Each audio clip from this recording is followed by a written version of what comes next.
Thank you for the floor. So this will be nothing like my typical date. When I'm on a date here in Hollywoodland, I like to let the other person talk about themselves. For some divas, people, there's just no better way to connect with them than to get them spinning their own life's yarn. They get to feel like they know me while actually knowing nothing at all about me. So I get to seem flawless by divulging absolutely nothing. So everyone's happy. But Atia sent me some very official looking instructions, which suggested that my usual tactics of staring and remaining silent would be unacceptable. So I'll tell you a couple of things about me, things that Toastmasters members might relate to. Voice. My voice, your voice. I've always been fascinated by voices. It's a big part of how people perceive you. We all like to be polite and tell each other that we don't judge each other based on superficial characteristics. But people are a little more aware that those perceptions matter, especially when it comes to appearance. I think something that's actually underappreciated is how your voice influences how you're perceived by other people. And people will never tell you, oh, because you sound this way, I think this way of you. But it's definitely something that goes on, maybe even subconsciously. So, and that's why you're here today, to practice your speaking ability, and a big part of that is your voice. So just yesterday, Tia told me of someone who got a big promotion after showing himself to be an able speaker and presenter. So it obviously has repercussions for your career. And we can see with Batman, when they want to dramatize the difference between his personality or his character as Batman versus Bruce Wayne, Batman speaks in this very grizzled, hard-boiled tone, like in the movie. So whereas when he is just his rich kid playboy, he speaks in a more normal way.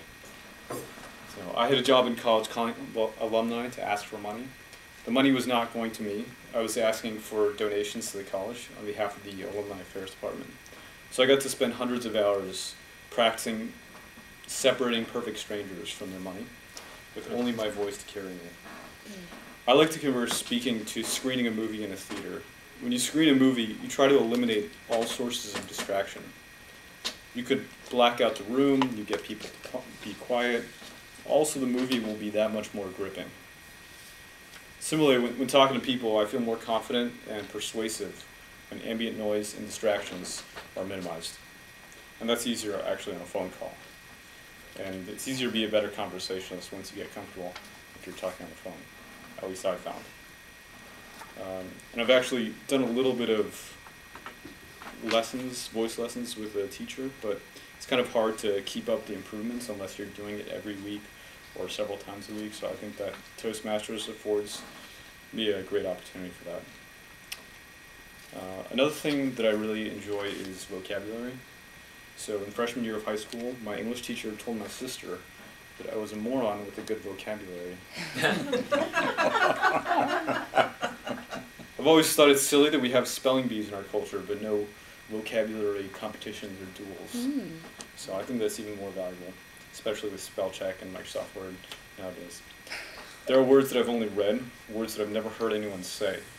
And of course, I mangle them when I try to use them. Some people get offended and insecure when someone uses a word they don't understand. So in the past, I may admit to using big words just to provoke that reaction and elicit that insecurity, that anxiety. If someone uses a word I don't understand, I relish it, and I'm vigilant about asking them immediately what it means. Nice. Working here in the defense industry, there's a constant barrage of esoteric acronyms. Every report requires an even longer glossary explaining the abbreviations used in that report.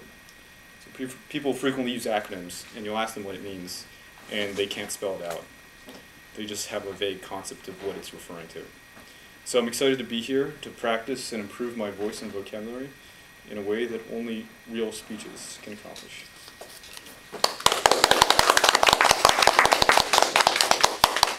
Nice job. Thanks.